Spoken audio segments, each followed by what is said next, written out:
Welcome to Show Studio's live panel discussions. In these discussions, experts from all parts of the industry discuss and debate the most important Fashion Week shows of the season. Today, we're going to be discussing a Cold Wall Autumn/Winter 21 menswear. I'm joined by a wonderful set of panelists on my screen. You all look lovely in your tiny boxes. I am Lara Johnson-Wheeler. I'm a writer slash editor slash broadcaster and a Show Studio alumni. And before we get started, if you guys could each introduce yourselves for our audience, that would be amazing. Sure. I'm Nathan Alexander Walker. I'm a footwear designer at Baretti Create, based in London. Hi, I'm Dan Rose. I'm a student and I'm the owner of Cold Wall Talk, which is a forum to buy, sell and discuss all things to do with the brand. Hi guys, I'm Jordan, creative consultant, DJ, stylist. Multifaceted panel, perfect to discuss Samuel Ross, a multifaceted individual himself.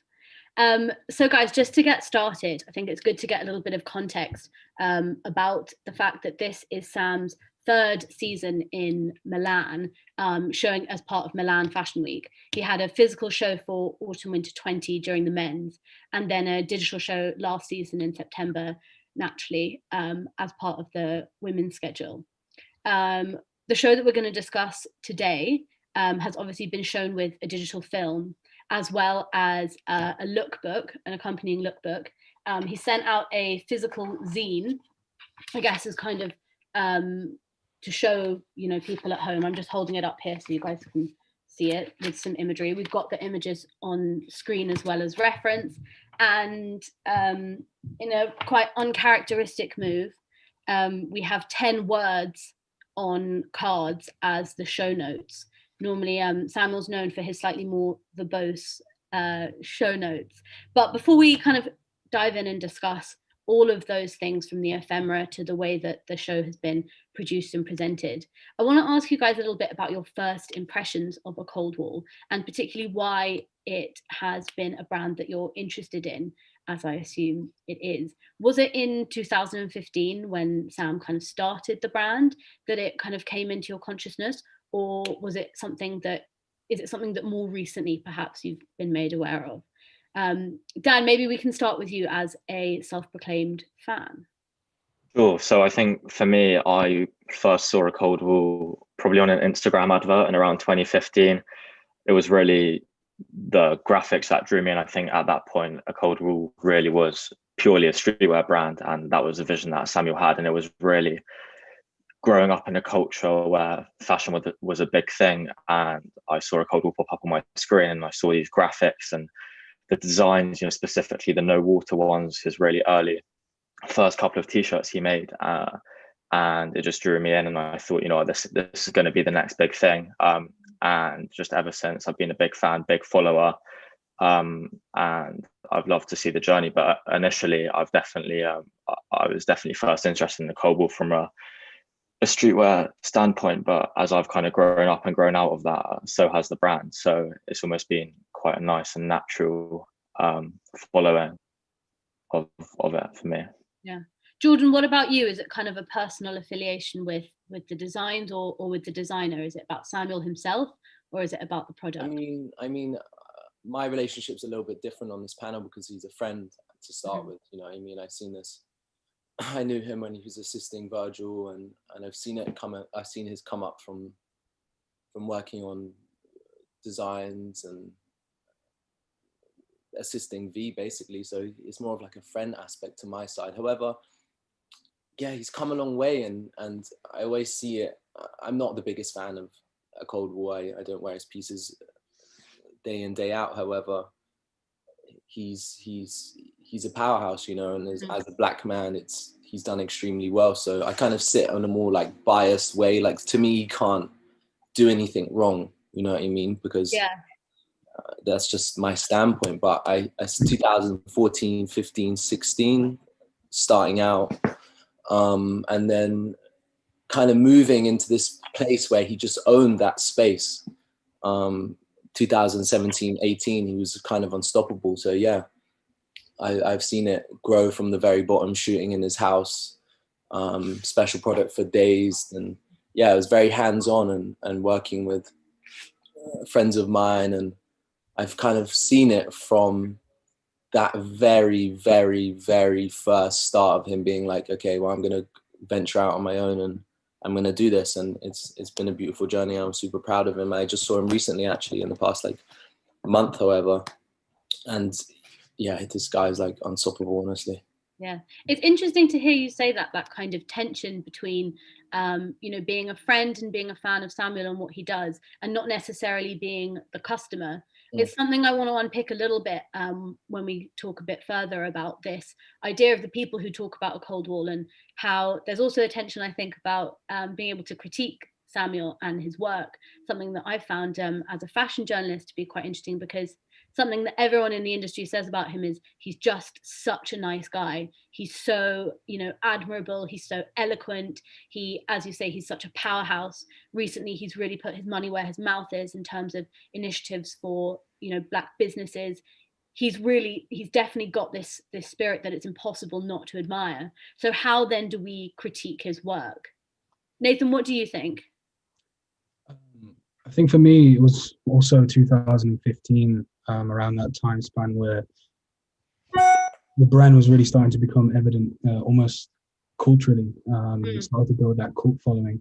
For me, I felt more of a relationship to the individual, kind of understanding that we came from similar places, understanding that the values in terms of design and approach to creation in terms of inspiration was similar, in terms of that modernist, almost Bauhaus inspired, quite brutalist and raw in a sense. So in terms of then following the brand as it's kind of developed, again, watching the person develop alongside that, it's just been a really nice. Exactly. I'm like I said, I'm more impressed with his personal achievements rather than like what the collections look like. You know what I mean? It's like I sit in a strange position where it's like I don't necessarily I don't wear the clothes day in, day out. However, you can't knock this guy for what he's done. He's like we said before, he's a genius, and he will carry on this uprise and be one of the best Black British designers to ever live. Yeah, I feel like what we have to remember is that a Cold Wall, you know, it's only a 6 years old brand. It's very much only just now coming out of that embryonic stage and maturing. I think as we saw today, and I think a lot of people underestimate both Sam and the brand in the sense that, you know, of how young it is. If you know, you look how far brands like Off-White or Reliques have come, which are also relatively new brands, slightly older but relatively new brands. And I really don't think people quite realize what a Cold Wall is capable of yet. But as people, you know, as Jordan has said, who knows a guy and who's met him, and me, I've had a couple of conversations with him myself. There's so much potential and so much more to be uncovered, which I think is really something which to a layperson or member of the public or a fan of the brand doesn't necessarily know.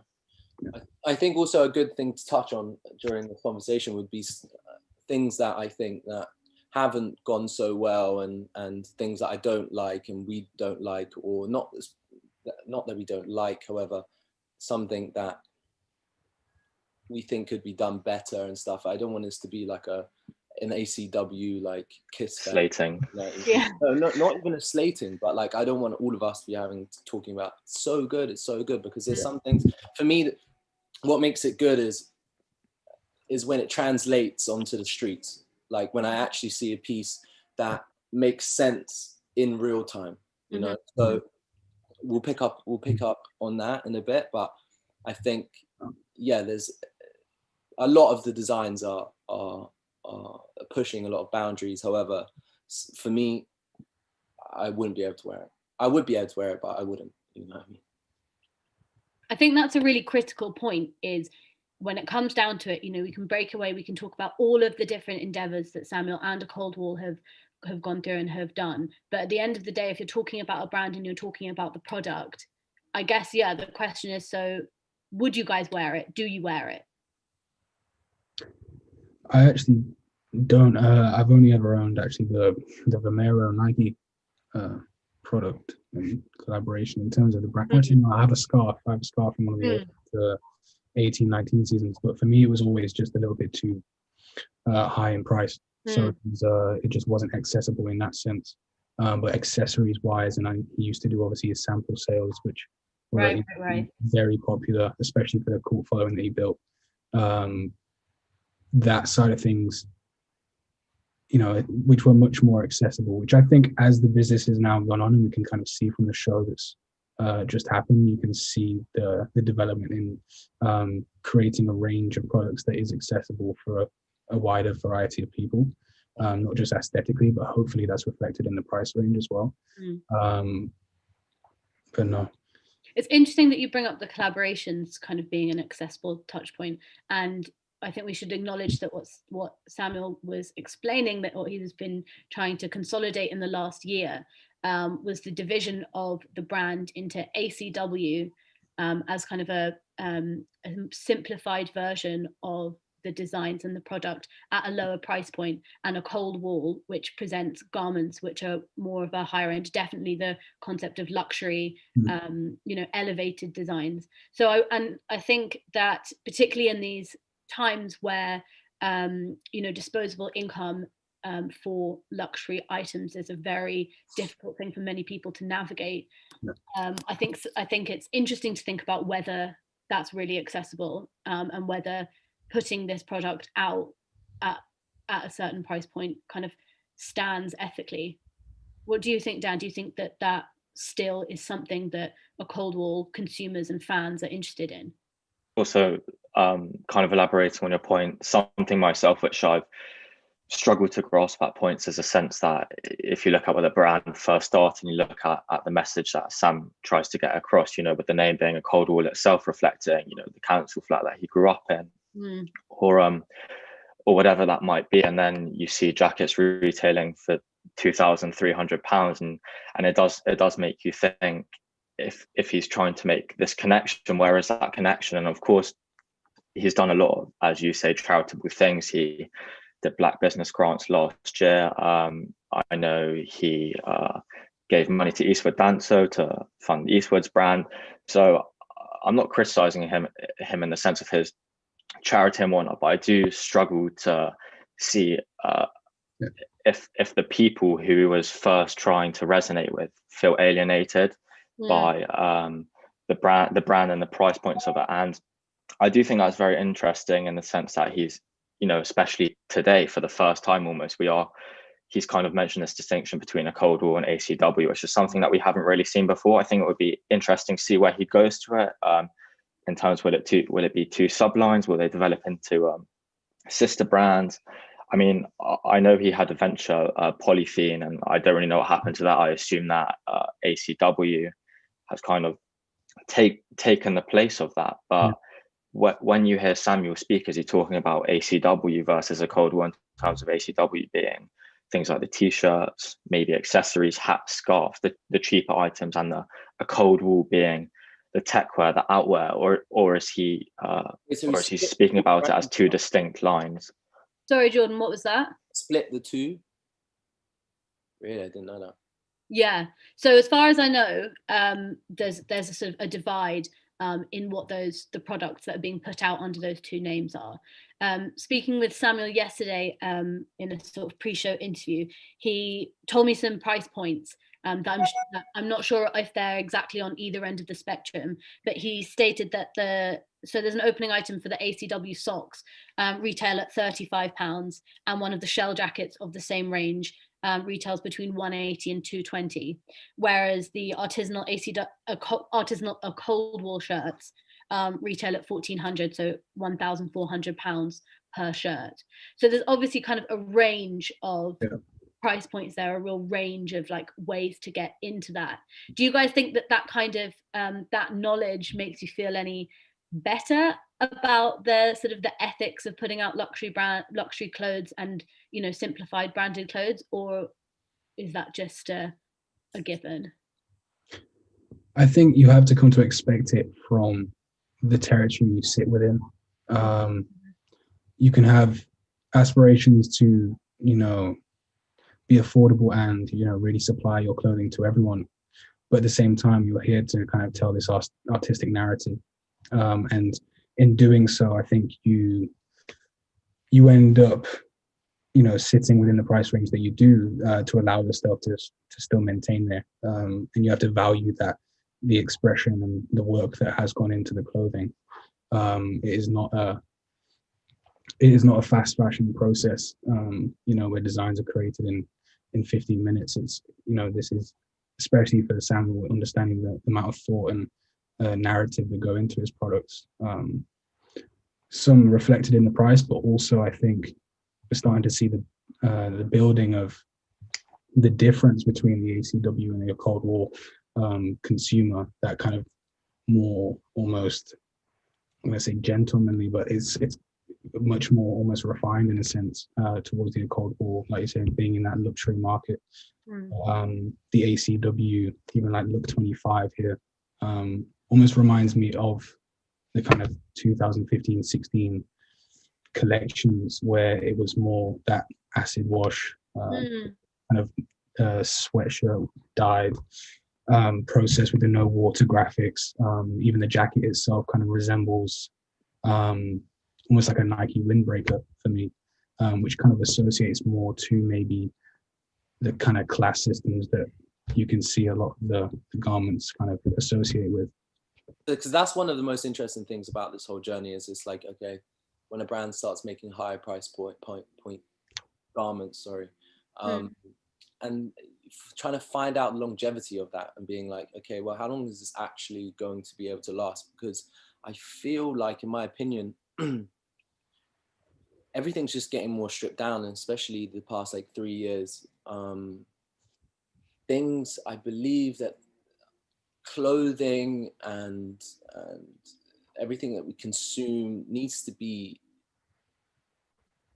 at a point where it's affordable, like it's going to be interesting to see like how long you can sell £1,400 shirts for, you know what I mean? When I believe that there's the bigger picture is upcycling and finding ways to bring that price point down. However, I'm excited for his journey, and I can only give him hope in the best. I think just expanding on Nathan's point there a bit, I think around last season, I think a Cold War had around 220 SKUs, and you saw so many things go on sale. I saw things being reduced, whether in Selfridges, online, whatever, from 75% off, for example. And I really think that this collection, he's tried to cut down. And as he said, I think one of the things he said he was really trying to do with this collection was refine, not just necessarily refine in the sense of the garments and what's being put out and the thought process that goes into them, but refining the brand and the image as a whole. And I think, as Jordan said, is there longevity in selling clothes for so much money? I do really think that he's almost seeing the business side and getting the balance rather than doing what he wants to do. And I know that so far we have, of course, it's good to be, constructively critical, and we have been very critical not very critical. Sorry, we have been critical at points, and not so much praising. And to be honest, I came into this conversation this morning before I saw the show with a lot of criticisms of the brand Cold War and the way it's functioning and what's happening. But I think what we can see from today is, for at least me personally, I really do think that this is almost a pivotal moment in the brand's history. I really am seeing a change from the mass production, cutting down, as you said, the briefing you got given 10 words as opposed to an essay. And I think not only are we seeing the garments mature, we are seeing the brand mature. And something that the show has shown quite a lot today, for me at least, is we're really starting to see a brand identity. Because before I came on here, I asked myself, for example, I'm just going to use Elite's again. You look at the buckle that they've put, that roller coaster buckle on everything. That's their staple. That's their thing. And I was really thinking to myself, what is a Cold War staple? What is their thing? What is their signature? Where when you're going to walk past someone in the street and be like, yeah, that's a cold wool. Yeah. And I think despite not necessarily having a visual cue for that today, I'm definitely starting to see, you know, common ground in the garments, and what he's making and what he's doing with his clothes.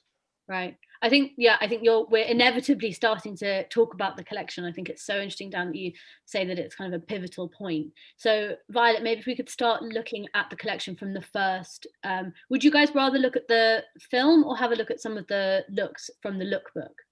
How would you prefer to watch it now? Lookbook? Lookbook first, I think. Okay, well, let's have a look. Yeah.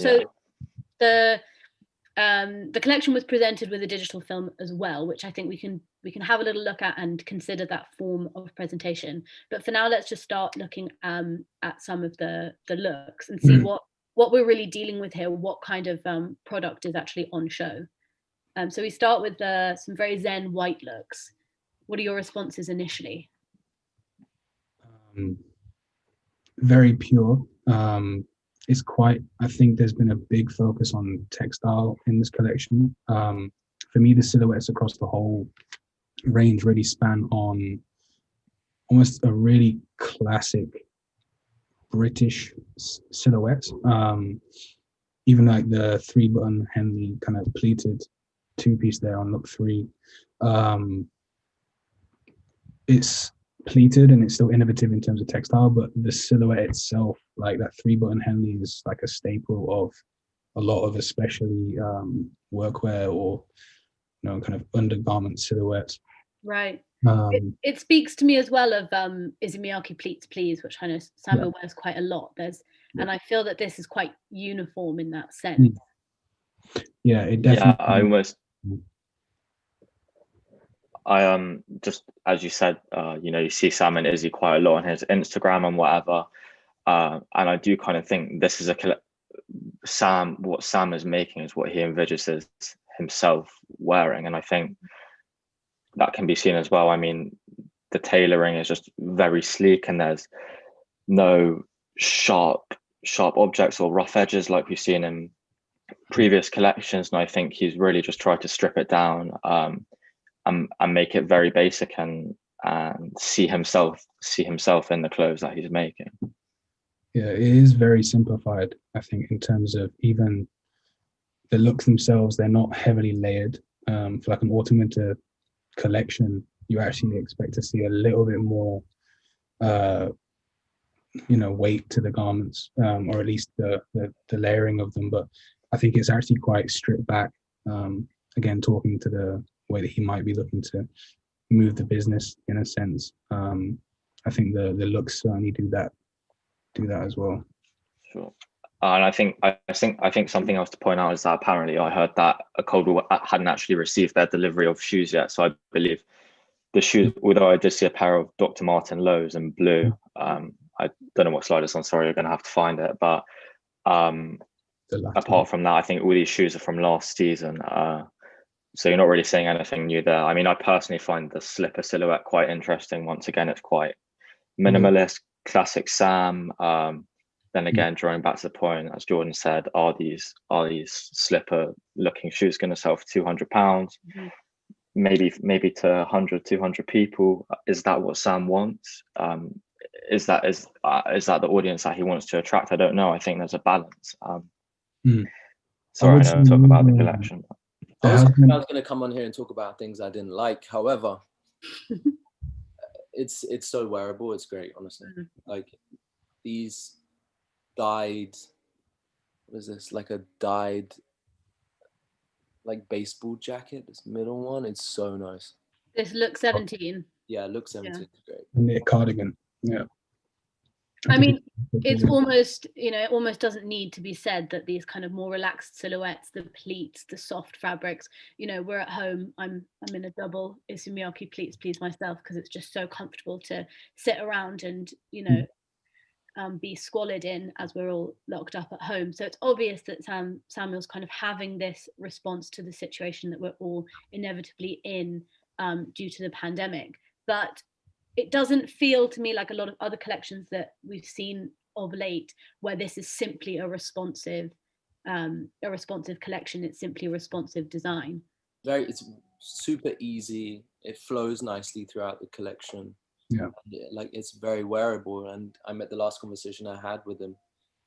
He was this artisan vibe he was trying to push, and it's come across really well in this, I think. These boots are great. I haven't actually seen these boots. Slide Look 21. Yeah, so that's what I was going to say. The some of the footwear is new, because this one, I mean, although an existing silhouette, what they've done is just extend that collar like a sock. Neoprene that they did have, which was on the lower silhouette, and they've just extended that. So commercially, again, pretty smart in that sense. There's not much they're actually changing on that piece, but just an extension of the collar height.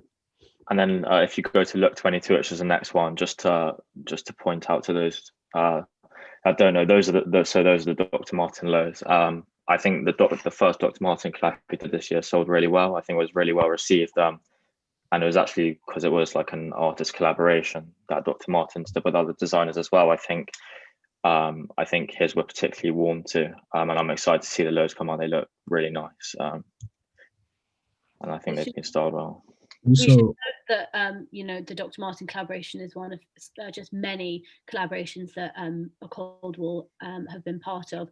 Notably, the Diesel Red Tag a few years ago, Converse, Retro Super Future sunglasses, and I think the Macintosh collaboration has debuted as part of this collection too. I wonder if that's also something that is more appealing to people when brands are able to work with other kind of more recognizable household names, whether that sort of seeds the product and brings it to new places, or whether it's more of a concept of dilution and it feels less interesting. I think it really depends. Actually, no, I think it can only benefit because if you look at the collaboration with Oakley, for example, at the core of that brand, that is a completely different target audience to a Cold Wall. If anyone was to have been brought over from that audience to a Cold Wall, it could only benefit, and I think vice versa. You have the same thing with Dr. Martens. Again, the core grouping of, I mean, that's a very wide audience of people that wear Dr. Martens, but again, at the core, and I think speaking to the way that Samuel does think about who is going to be wearing his clothes, right? In the same sense that he might design for himself, I think he's also designing for a lot of those individuals, which is why you might see such a wide range of looks and different styles in the way that this collection sits. It's clearly quite carefully comprehended as well, because obviously, lots of designers end up doing collaborations with, not to name any names or shade anyone, that H&M or the likes of other corporations, whereas Sam is clearly like quite carefully choosing his collaborators. He said yesterday that in thinking about the Cold Wall brand, in, as we noted, the 6 years that he's owned the brand, he was saying obviously it always is kind of through the lens of the way that he is living and reacting, but the first 1 to 3 years of the brand, he said, was kind of an exploration of his personal experience. And the last years, the years 4 to 6, are his impetus now is much more about speaking to a wider audience, speaking kind of globally. And I think he's always said that the brand he kind of wants to emulate is Stone Island, and I think more and more, and particularly looking at this collection, is indicative of that. He's kind of becoming and moving into that space. Yeah, I think even in terms of silhouettes, you can see a little bit of a tendency, almost in the sense that Stone kind of creates its garments in a sense of adapting from maybe references that it sees across multiple genres, utilitarian, military, sailing almost, kind of taking that and then making it your own, allows for you to speak to the breadth of people that obviously originally wear those garments, but also adapt that into kind of a Cold Wall ethos. There's actually a new pair of boots on, I think. Yeah, the Ramon looking 32 or something. Yeah, those 2031. 31, And I think just to point out, I think this is more of an ACW look. The joggers, the windbreaker jacket, and I think equally, as you said, Sam's kind of trying to move into, he draws parallels between his brand and Stone Island, and I definitely think I look at this photo, and if I can look at the logos being switched out, and I can easily see that being a Stone Island garment. Or something that would be worn by them, and I think something which I find very admirable about Sam is, you talk about him as a designer, but I think he's not just menswear, women's wear, clothes designer at all. I think there's so much more to him. I think he's got I don't remember the exact name, but I think he's got a project going on at the moment. I've heard from some of his mates that he's really interested, but I think it's kind of obvious from his stories, but he's really interested in, architecture and homeware. I mean, even if you look at the lookbook, as we talked about earlier, how he had material cutouts of the textiles in there, and I kind of draw a similarity between that and the books you look at when you want to get a new sofa in your home.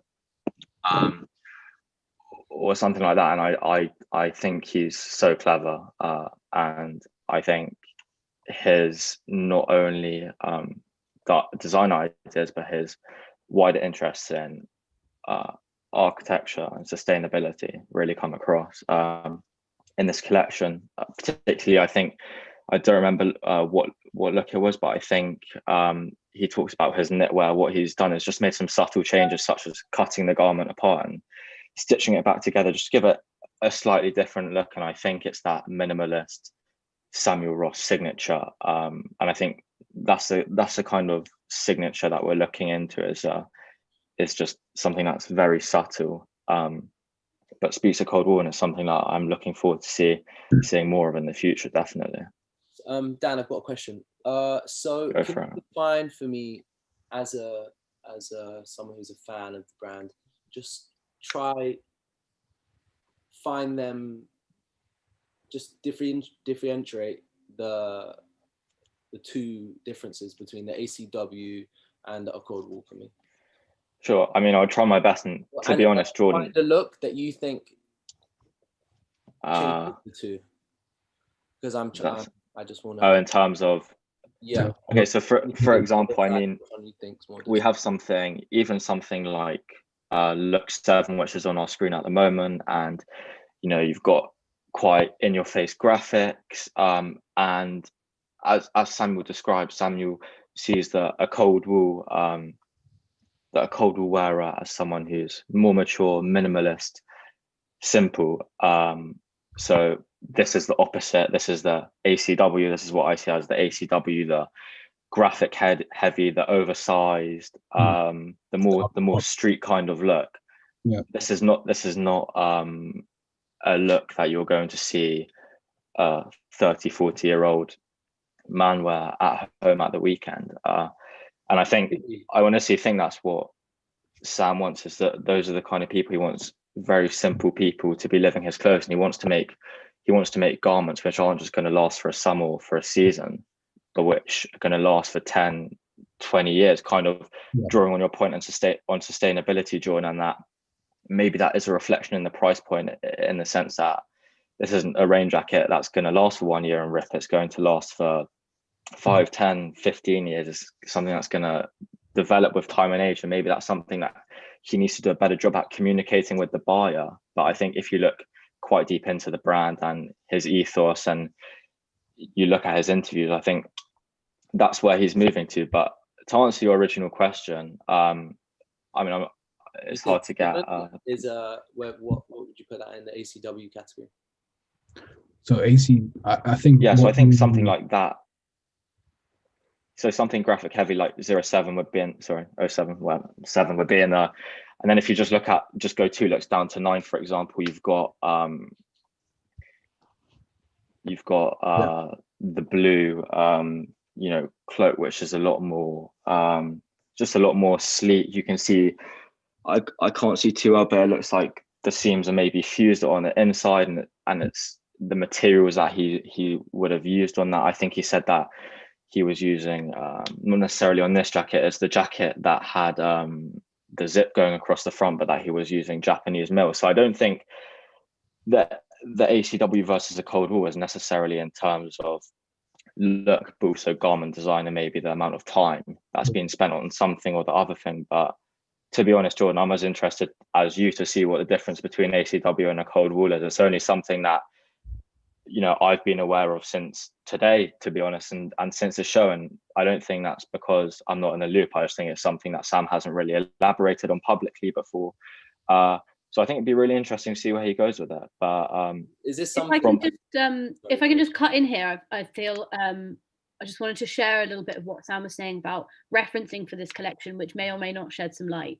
Dan, I was interested in the last Show Studio Cold War panel that you brought up this idea of his communications and how perhaps it can be a bit too much. I'm wondering whether his communications help to sell the garments. So I want us to just unpick that a little and just speak about how, for this collection specifically, as I said earlier, the show notes consisted of 10 words, words including the likes of portal, structure, open, omnist.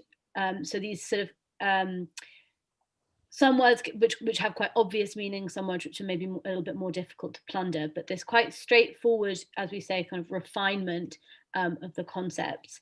And what Sam said about this was that he doesn't want people to feel like he's constantly trying to kind of educate and make points with everything he's doing. The crux of what he was trying to explain about this show, as far as I understood it, was that it's about creating really, really good product. And I think it touches on, Jordan, what you're highlighting about sustainability, in the sense that this collection is supposed to be an offering of really good product that is a good investment, that is something that people will, you know, have and cherish, unlike perhaps the ACW offering, which I think is more supposedly more kind of simple pieces that are more accessible. Yeah, well, I saw in one of his posts, actually, he said that one of the focuses of this collection in the composition of the garments was to be incredibly functional. And I think that obviously speaks to the sustainability and, well, just wearability, maintenance of the products themselves. I'd be interested to know how much of the collection is actually sustainable in that kind of typical sense. You know, there's a lot of nylon usage, there's a lot of synthetics. So it would be interesting to know how that is sourced in terms of lifespan and what that could mean later on in the product life cycle. But the function seemed to be a big priority in this. So I think in seeing that, you see obviously more stripped back, refined pieces that do speak to, you know, the more functional side of day-to-day wear, as opposed to something that could feel maybe a little bit more theatrical. Look 12 is so fire. Let's have a look. Yeah, I thought so as well. So I think this is the jacket that Sam was speaking about, the Japanese cotton mill fused whatever. So this is, for example, Jordan, I think this would be a Cold War. This is one of those 1,400 pound jackets that's, you know, almost TC's as a staple, something which is very high quality and has had a lot of thought and time put into it. But in terms of your point and Sam's communication, you know, as you said, he's gone from writing big paragraphs to these cards. And I think, for me personally, I think when you're producing clothes and garments that are that good, or when you have that much confidence in a piece, you don't need an essay to back that up. It's there, the proof is in the pudding, it's there to see. And I think, and I'm happy to say this now, because this collection is so good, but I almost feel like in the previous collections, his writing has maybe made up for the lack of what he saw, or his vision, or his contacts, or maybe his outsourcing of materials, or just not being able to you know, translate an idea into a tangible product. And I feel like, you know, I don't know if it's because maybe even COVID and whatever has given him a lot of time to think and sit down at his desk, but you know, he's killed the products he's released today. I think the finesse and the tailoring and all the technical aspects are kind of it in the product, and that's not something which he needs to convey in writing. And I think it's also something, once again, as we mentioned at the start, you know, this alienation of a consumer. And I think writing such big and complex paragraphs definitely didn't help that. And I think, especially if you're looking at Sam's target market, especially for a cold wool mainline, do you think someone who's 30 years old cares about reading a paragraph? They don't have time for that. That was the children that read this and go, wow, look at him. Adults don't care. And so I think for those two reasons, he's kind of moved away from that. But I think that's really good. And if anything, it shows his versatility as a person, curator, and designer, in the sense that, because people didn't like it, people didn't like these paragraphs. And I think, all right, there was a lot of critique about this kind of communications, and I just want to move us on a little bit, sort of on a sidetrack, to kind of keep talking about this idea of comms, to just touch a bit on the fact that how well or not you feel that a cold wool has managed to navigate the digital sphere. Now we're all operating online due to pandemic restrictions. As I mentioned at the beginning of the panel, this is technically Milan menswear, but I wonder if anyone really feels like we're in Milan. It's interesting, watching Martin Rose, how that feels very, very similar. I wonder what your perspectives are on this, on the show, the presentation as a fashion film, the consumption of these looks and this product through the digital. How do you think you've responded to that this time during this, I don't know, 1,000 lockdown? Really positively. For me, the show, the video and format in terms of presentation was actually a breath of fresh air in feeling it actually suits the translation of a cold wool's ideas and visual presentation better than maybe a physical show, actually. Not better, but at least I would like to see it carry on and sit right side by side to a physical show, maybe every season. I think it was executed really well. Quite something quite aerial to technical, something then being quite, I think. Maybe if we could just pause the film, because I think it's slightly causing us to lag. Thank you. Nathan, I heard most of what you were saying, which sounded obviously very eloquent and quite kind of positive, a kind of positive reaction to this thing of fashion film and digital consumption. But I wonder about this kind of idea of a cold wool being a British brand. I wonder if you guys, what does it mean, if anything, to London Fashion Week, to Londoners and to the UK, that a cold wool is technically on the Milan schedule?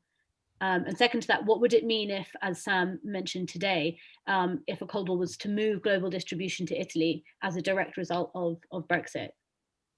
One, I think him being in Milan is good for being a British brand, having that stamp, having that foot in the door and marking his place within that community is very important. So Paris, he needs to be there, because I feel like he's outgrown London. He's bigger than that now. That's really interesting.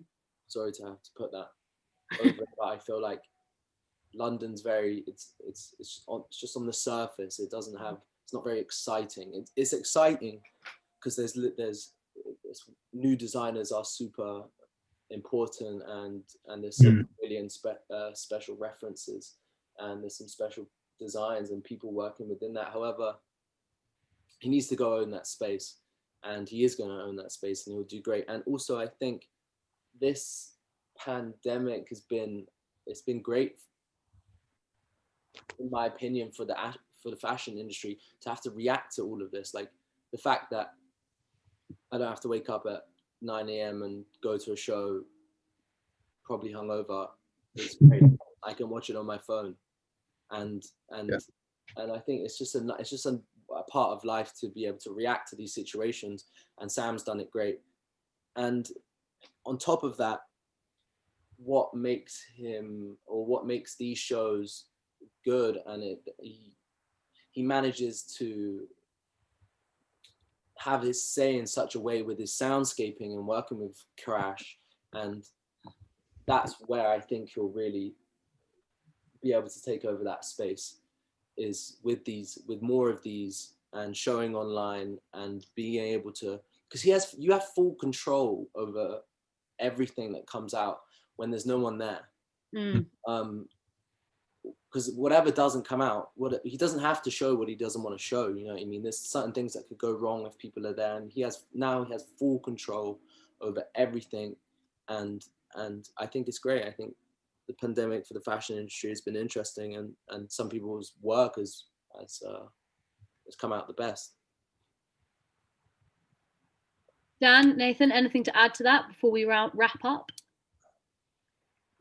I think in terms of the direction that Sam is moving in, has moved in, and wants to continue to move in, I think, you know, Milan is definitely the right decision and the right choice. And I think, you know, I'm not taking words out of Jordan's mouth, but I think maybe what he's trying to get at is London is great, but it's very localized. Being able to, you know, move to Milan gets you on that global scale, and getting that big exposure. That's what he wants, and that's what he needs. So I think it's a good choice. And in terms of Brexit, I mean, business wise, if it makes sense to move to Italy, I think he's got such a big consumer and customer base that I don't think it would make a big difference. And if anything, it would probably drive up the quality of the garments. He'll probably do a lot more sourcing of fabrics and materials within Italy itself.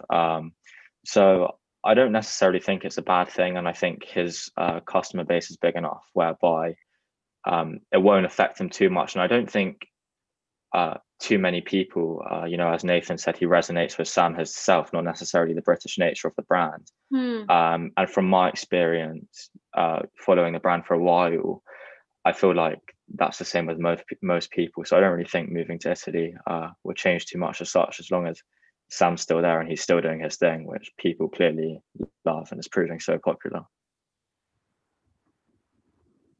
Yeah, I think that's definitely what a lot of people think. All right, guys. Well, thank you so much for joining me via the internet to talk about a Cold War Autumn Winter 21. It's been my pleasure.